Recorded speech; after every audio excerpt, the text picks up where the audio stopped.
Hello मेरे प्यारे बच्चों, यूट्यूब फैमिली के नन्हे मुन्ने कलाकारों, कैसे हैं आप लोग।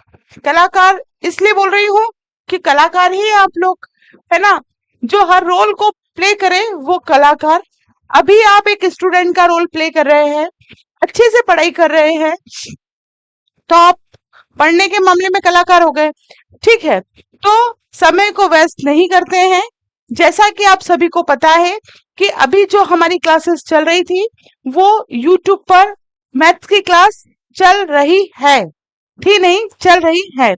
इसके अंतर्गत अभी हमारा जो चैप्टर चल रहा था वो लेसन नंबर 3 हम लोग पढ़ रहे थे। इस लेसन नंबर 3 में हम किस चीज को पढ़ रहे थे? Factors, multiples and their properties, गुणनखंड, गुणज और उनके गुण, इन चीजों को हम पढ़ रहे थे। ठीक है, तो आप लोगों को मैं ये बताना चाहूंगी कि ये जो चीजें हैं हम जिन्हें पढ़ रहे हैं उसको, उस सब्जेक्ट पर आपको बहुत अधिक पकड़ बनानी है, क्योंकि ये जो चैप्टर है बहुत इंपॉर्टेंट चैप्टर है। हमेशा यहाँ से क्वेश्चन पूछे गए हैं, और क्वेश्चन अगर ना भी पूछे गए किसी भी चैप्टर से तो इसका मतलब ये कतई नहीं है कि आप उस चैप्टर को छोड़ दें। कारण ये है कि हमें कमिटी ने सिलेबस दिया है, नवोदय विद्यालय समिति द्वारा सिलेबस डिफाइन है, वहीं से क्वेश्चन पूछे जाएंगे। तो आप कोई से भी चैप्टर को अगर छोड़ते हैं इसका मतलब सीधे सीधे आप अपने पैरों पर कुल्हाड़ी मार रहे हैं। तो ये आपको ध्यान में रखना है कि हमें किसी भी तरह से कोई चैप्टर नहीं छोड़ना। अधिक तैयारी, अच्छे से तैयारी, बेजोड़ तैयारी करना चाह रहे हैं तो मेरे साथ एप्लीकेशन पे ज्वाइन हो जाइए। एप्लीकेशन का नाम एग्जाम वाला with Yogita Mukhati, download play store से करना है। अधिक जानकारी के लिए मेरे व्हाट्सएप नंबर पे आप व्हाट्सएप कर सकते हैं, जो कि है 9516330732। ठीक है, तो इतनी जानकारी मैंने आपको दे दी। कल हम लोग फैक्टर के बारे में और मल्टीप्लाइज के बारे में, गुणनखंड के बारे में और गुणज के बारे में जान चुके थे। एक हम शॉर्टली उसके ऊपर क्या करेंगे, एक सरसरी निगाह से उसे पढ़ने की पुनः कोशिश करेंगे। देखिए, गुणनखंड और गुणज ये दोनों क्या बला होती है कल मैं अच्छे से समझा चुकी हूँ, लेकिन मुझे पता है आप लोग इतने बिजी लोग हैं क्योंकि आपके पास समय नहीं है। ये मैं जानती हूँ, क्योंकि बिजी हो ना आप लोग, रील्स देखने में, मोबाइल चलाने में, घूमने में, गॉसिप करने में, इन सब चीजों में आप अत्यधिक बिजी हैं। आई नो वेरी वेल, मैं बहुत अच्छे से जानती हूँ, लेकिन मैं आपको इसी के साथ ये बताना चाहूंगी कि मैं एक शिक्षक हूँ और मैं अपना धर्म जानती हूँ। इसीलिए मैं आपको ये रिवीजन एक बार फिर से करवा देती हूँ, ताकि किसी बच्चों को कल कोई डाउट रह गया हो, प्रीवियस क्लास में अगर कोई डाउट रह गया हो तो वो आज क्लियर कर ले। ठीक, यूट्यूब पर दोनों क्लासेस चल रही है, रीजनिंग की क्लासेस भी चल रही है और मैथ्स की क्लासेस भी चल रही है। एक चीज और मैं आपको बताना चाहूंगी कि किसी भी कारणवश आप अगर एप्लीकेशन से कोर्स परचेस करने में असमर्थ है तो टेंशन ना ले। मैं आपको बहुत ही कम शुल्क में, डबल डिजिट समझते हो, सबसे 2 डिजिट का हाईएस्ट नंबर क्या होता है? 99, है ना। तो डबल डिजिट नंबर में आपको हो सकता है वो 51 ही रह जाए, हो सकता है वो 30 ही हो जाए, तो उसके लिए तो मुझे थोड़ा टीम से बात करनी पड़ेगी। इतने में मैं आपको 1000 क्वेश्चन दूंगी एक सब्जेक्ट के, है ना। मान लीजिए कि शुल्क हो रहा है 50 रुपए, तो 150 रुपए में आपको 3000 क्वेश्चन मिलेंगे। 3000 क्वेश्चन को आपको रट के पीना है, और इन 3000 क्वेश्चन की अगर आप श्रृंखला चाहते हैं कि हमको तो मतलब सॉल्व चाहिए, तो आप एप्लीकेशन पे रिवीजन वाले सेक्शन में जुड़ जाए। 211 रुपए रिवीजन का शुल्क है, बाकी आप लोगों की इच्छा। ठीक है, क्योंकि आप लोग बहुत समझदार हैं, आप डिसीजन लेने में सामर्थ्य है। तो ये है हमारे फैक्टर, ये है हमारे मल्टीप्लाइज, जिसको हम हिंदी में बोलते हैं गुणनखंड और गुणज। किसी संख्या को पूर्णतः विभाजित करने वाली संख्याएं, ये हम कल पढ़ चुके थे कि फैक्टर वह होते हैं जो किसी संख्या को पूर्णतः डिवाइड कर दे। जैसे कि मान लीजिए 2 है, या 2 तो बहुत छोटा, मान लीजिए 6 है, तो 6 अगर 2 से इसमें भाग पूरा पूरा जा रहा है, इसका मतलब जो 2 है वो 6 का फैक्टर होगा। क्या कभी ऐसा हो सकता है कि कोई 6 से बड़ी डिजिट ले ले, हम मान लीजिए हम 8 ही ले ले, तो क्या 8 6 से डिवाइड होगा पूरा पूरा? पॉइंट लगाए बिना पॉसिबल किसी भी चीज का नहीं है।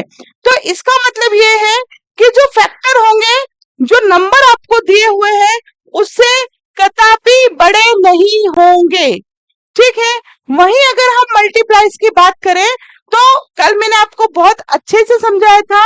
इन the short we can say, हम कह सकते हैं एक संक्षिप्त रूप में कि कोई नंबर हमें जो दिया हुआ है, आप उसके गुणनखंड लिख दीजिए। मतलब पहाड़े बोल बोल के, जैसे 12 धाम तक नहीं चलना है, उसमें फिर 12 जोड़िए, ऐसे जोड़ते जोड़ते आप अनंत तक जा सकते हैं।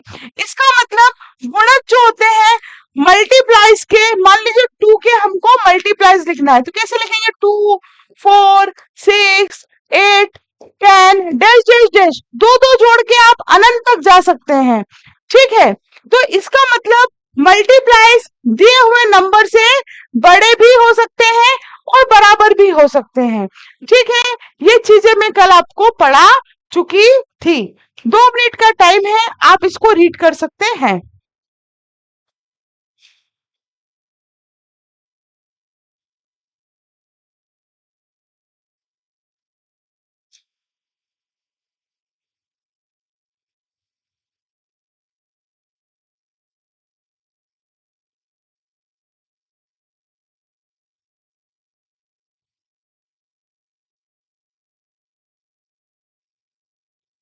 चलिए, हो गया, पढ़ लिया।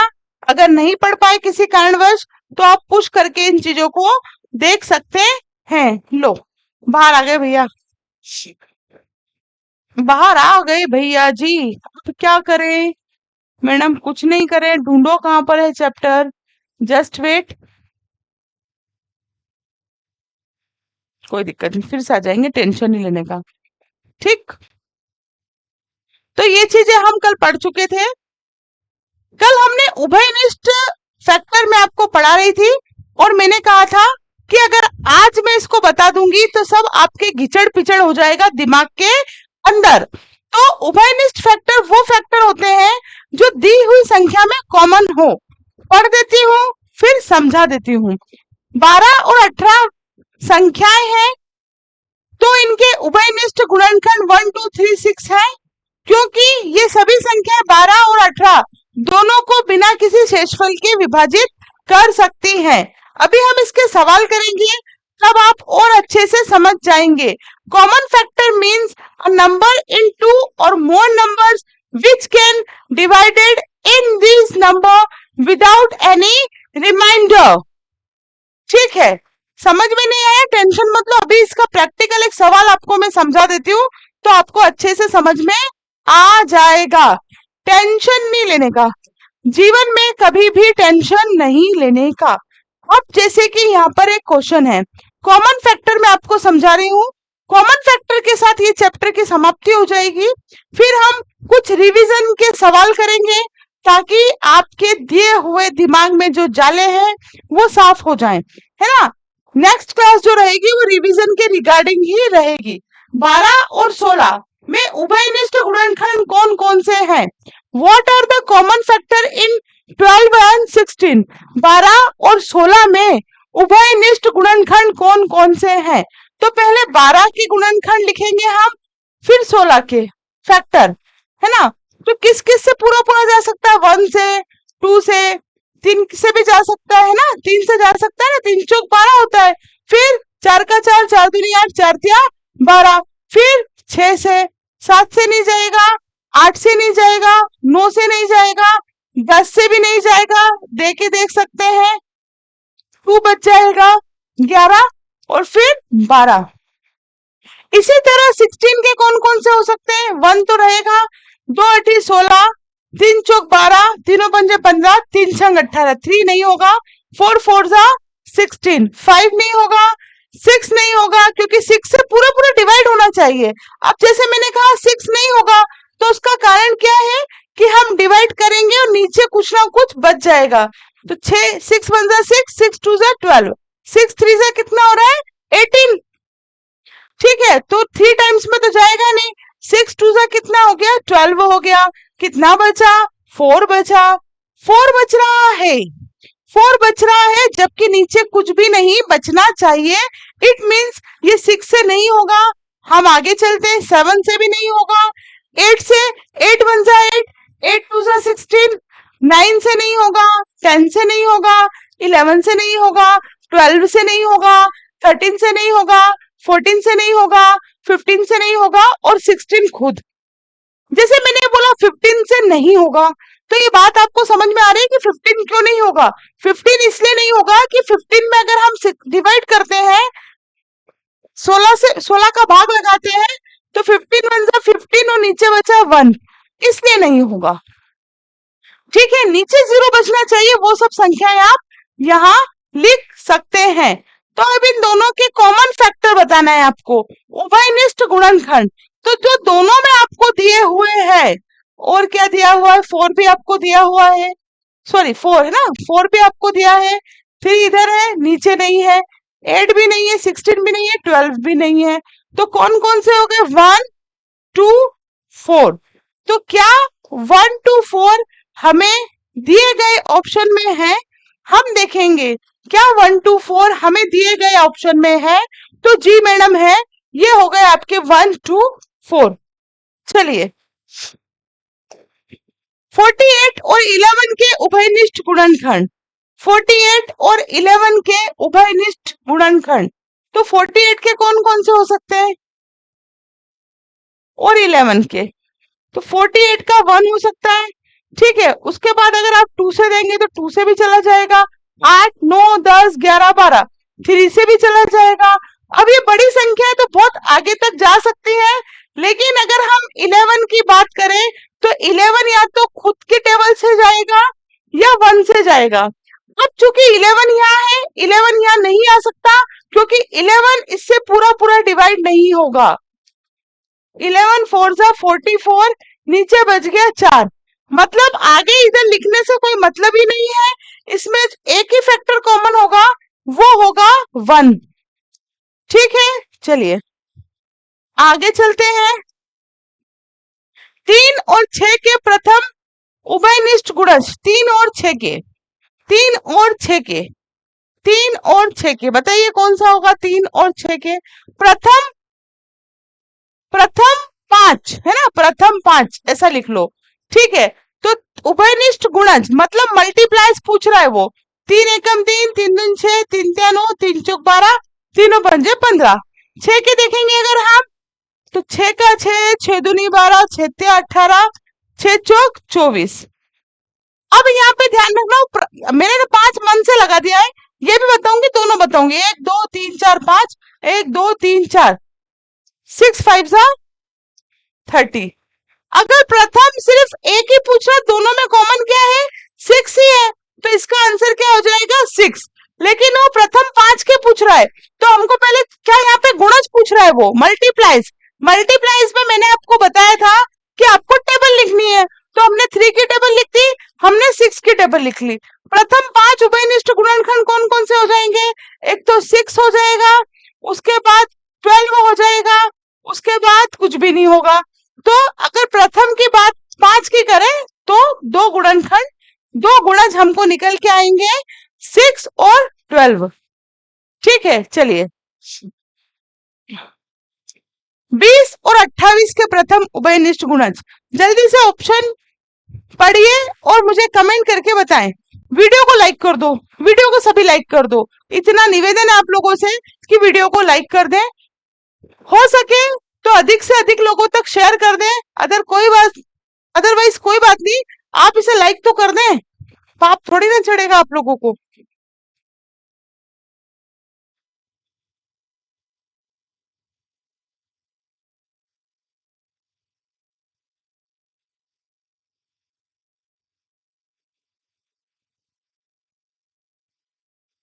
जल्दी से कर दीजिए बेटा, सवाल को भी सॉल्व करके बताइए जल्दी से।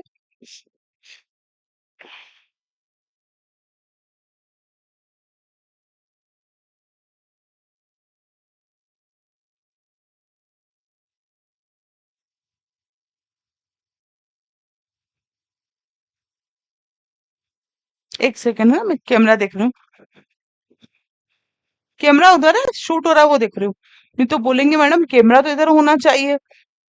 20 और 28 के गुणज, गुणज मतलब कि वही मल्टीप्लाइज के प्रथम, इसमें भी प्रथम पूछा है, ठीक है। प्रथम उभयनिष्ठ गुणज मल्टीप्लाइज बताना है आपको, जल्दी से बताएं। 28 के और 20 के, ये आपको बताना है, कमेंट करके इसका आंसर देना है, कुछ नहीं करना।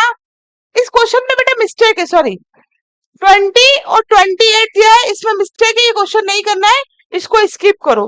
क्योंकि देखो ये बोल रहा है 20 और 28 के प्रथम उभयनिष्ठ गुणज है, तो 20 के आप लिखते हैं मान लो गुणज, तो 20, 40, 60 ऐसे करके लिखेंगे।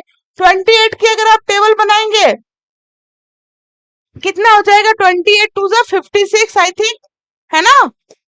आई थिंक क्या मतलब पक्का हो जाएगा, आपको करके बता रही हूँ। फिर 2 का मल्टीप्लाई या 28 जोड़ के हम लिखेंगे तो कोई सी भी चीज इससे मैच होगी ही नहीं, ठीक है। तो इस प्रकार से ये क्वेश्चन में मिस्टेक हो गई है, क्वेश्चन गलत है। चलिए 240 का हम कर चुके थे। उसके बाद एक ये बहुत अच्छा क्वेश्चन है, बहुत बार पूछा गया है, तो हम इसको सॉल्व करते हैं। ये क्वेश्चन है, इसके अभाज्य गुणनखंड कितने होंगे, प्राइम फैक्टर कितने होंगे, तो 7 की पावर 5 इंटू 9 की power 7 into 11 to the power 9। जब भी इस तरीके से सवाल आ जाए तो आपको क्या करना है, आपको देखना है कि जो हमें नीचे नंबर दिए हुए हैं, जो हमें नीचे नंबर दिए हुए हैं, क्या उनके फैक्टर और हो सकते हैं, अगर हो सकते हैं तो करना है। तो 7 का फैक्टर तो नहीं होगा, इसका फैक्टर 3 इंटू 3 हो सकता है, तो 3 इंटू 3 की पावर 7, 11 की पावर 9, 7 की पावर 5, 3 की पावर हमने यहाँ 7 लगा दी, 3 की पावर 7 और 11 की पावर 9। इनको जोड़ लेंगे, किनको जोड़ लेंगे, जो हमें इनकी पावर्स दी हुई है, तो जोड़ेंगे 7 का 7, 7 दूनी 14, 15, 16, 17, 18, 19, 19 के बाद 20, 21, 22, 23, 24, 25, 26, 27, 28, कितनी हो जाएगी 28। ये इसका आंसर होगा। उम्मीद करती हूँ कि आपको क्लासें अच्छे से समझ में आ रही होंगी। आज लेसन 3 समाप्त हो गया है। कल की क्लास में या तो हम लेसन 4 करेंगे, अदरवाइज 1, 2, 3 का हम रिवीजन करेंगे। तो बहुत जल्दी हम कल की क्लास में मिलेंगे। आज के जो क्वेश्चंस है, एक क्वेश्चन बताए उसके 10 क्वेश्चन बनाओ, 20 क्वेश्चन बनाओ और आगे बढ़ते रहो। तो कल की क्लास में हम बहुत जल्द मिलेंगे। तब तक के लिए जय हिंद, जय Bharat. Thank you very much.